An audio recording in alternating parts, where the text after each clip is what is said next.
to the Gamers Den. I'm your host, David Fenter. We've got a new person on the panel today. You might know him as the Wookiee. Hey Garth, how's it going? Hey, how you doing? He talks, surprisingly.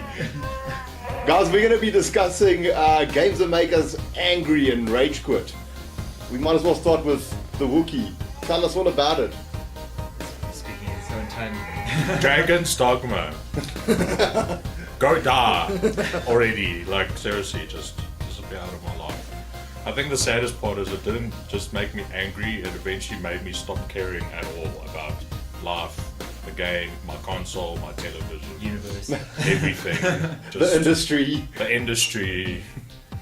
It just broke everything that I thought was coming in the game, and it's like embodied everything that I think is wrong with the industry. Mindless grinding, buggy movements, online centric crap. But Garth, you back in the day, you actually had some flack from the industry for your hate of the game. Oh yeah, I got like 400 people telling me well, probably not 400 people told me I'm wrong, because there were a bunch of people saying shut up, he's right, which was cool. But I got a lot of people coming and saying that I don't know what I'm talking about and I should go die, and I think I was called vomit, which apparently like is a big thing in the industry because not many people get called vomit. So basically the game that made you angry made the people angry against you. So a lot of anger happened Which in made this you game. even more angry Yeah, about it. no, destructive game. Apparently there are people that have a serious hard-on for Dragon's Dogma and play it several times and can't understand why anyone would hate it. And like I said, it just shows what's the unhealthy side of gaming is this like mindless crap that we just get shoveled and like, oh, this is fine, who cares, it's buggy and it's dumb and it's... Is there anything in particular in the game? I mean, I know you say a lot of grinding and stuff, but what exactly? Outside of the awesome bubbles again. Yeah, bubbles! There's one point in the game, because I was trying to, obviously with the review, trying to like do some side quests, do some main quests, what have you, and it's like, you must go to this broken down ruin of a castle. I'm like, okay, look on the map. Okay, cool. No quick travel. It's like, so they were building a castle there. It was going to be like the next city for people. You have to walk down this tiny little ravine that's filled with monsters and there's wind that blows you off, and I'm thinking, how did they build this here? How did they get all the materials through this tiny ravine full of monsters and build a You castle? can tell your mind wasn't on the game, man. It's Then- thinking about that stuff. Then you get there and, oh no, a big bird has taken over the place and it's like destroying the place, this big eagle. like, That puts construction on a bit of a... Yeah, so birds can destroy castles in this world, so be careful if you live there. Then you're done, and it's like, go back to town. You're like, What about It's just in done? town. okay, I can't teleport or anything, unless I spend this item that you only get very few of. Run back through the ravine. Oh look, all the demons are back. Cool. Oh look, that Cyclops is back. Wow, another Cyclops. Whole point is Okay. grinding. Run, get back to town. We have a quest, there are enemies in the old fort. What? I was just there. They're all dead, but the eagle killed them. I killed them, the eagle flattened them. And then you run back through this ravine. Oh look, a golem now instead of the Cyclops. Ooh. And the game kind of like throws this kind of rubbish at you again and again and again. All the time you're wondering, why do I care? You know, like, and why did they build this thing in a place where no one can reach on foot? But they carried stones there. It made no sense. The aliens built this. So after that, Garth went for some anger management. He's since calmed down. Lately, what are you playing, Garth? What's soothing your soul? Flower. Flower. A lot of flower. Strada, actually. Strada. Yeah. I actually tried to play that. It's pretty damn cool. Being a cyber ninja and just destroying robots. Hopefully, there's some dragons to destroy in it at some point. And so No. Some Well, dog actually, butt- there is like a Li Lung type cyber dragon that they built. But at least, I mean, you know you're going into the game, you're not expecting like this is going to have a big story. This is like just a throwback to how games used to be. It's fun, you stab stuff. They like don't give you a tutorial. It's like if you want to know about the story, you go read the little text, and it's written so terribly that you just like, okay. It's this kind of game. I accept it. Guilty pleasure, yeah. Sounds like my type of game. Garth, on your side, anything that ever made you rage quit or get super angry? Look, not to the extent of what Garth just mentioned. I can't floor a game's storyline as badly as that. Thank goodness I haven't played it. Just sort of multiplayer games in general, specifically Mario Kart.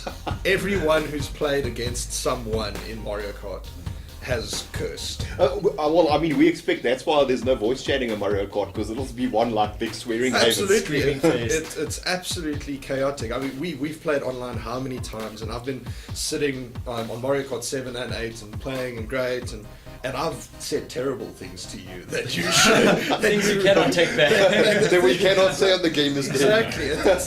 I've really hated you so much, and then you have the audacity to speak to me afterwards, and yeah, that was fun.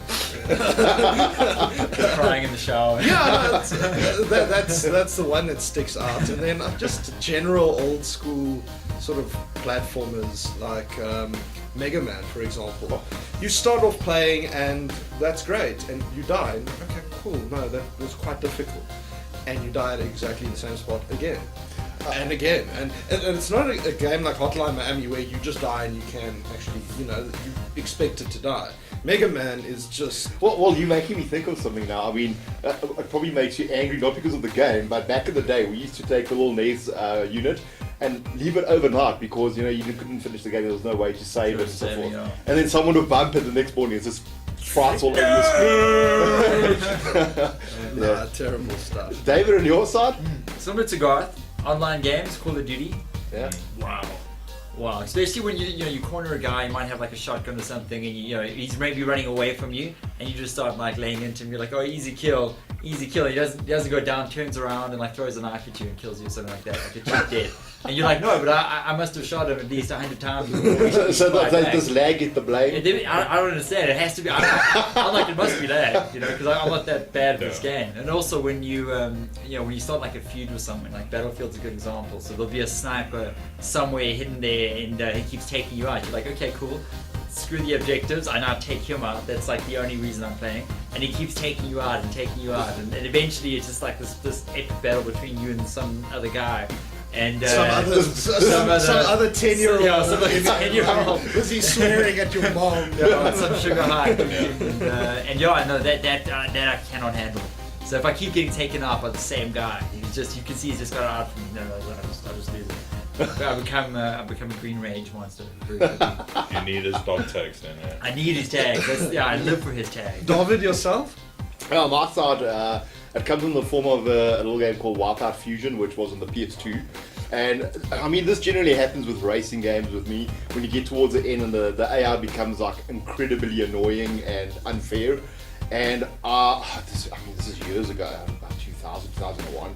And actually, it would be 2000. I think the PS2 was out then. It's not in our country at least, but it was a long time ago. And what happened is the AI was so freaking annoying that I ended up taking my controller and I smashed it against the wall. I was so upset. So you like get up and you're like, wow, I hate this game, and then. No, I don't have a controller to play anymore. I have to go buy a controller before I can play. So. Yeah, my wife actually remembers it real well. She remembers the day she saw the controller flying past and she was in the kitchen. How could you forget? Yeah. You don't see that every day. See the controller flying. But the game then have like cheerful music going. Yeah, no, it's like all upbeat, and like after that I was like rage quitting and listening to death metal and I don't know what. I was really upset at the time. That's. But just generally speaking, racing games, when you get towards the end of a racing game and the cars get more superior that you're up against, it just becomes unfair.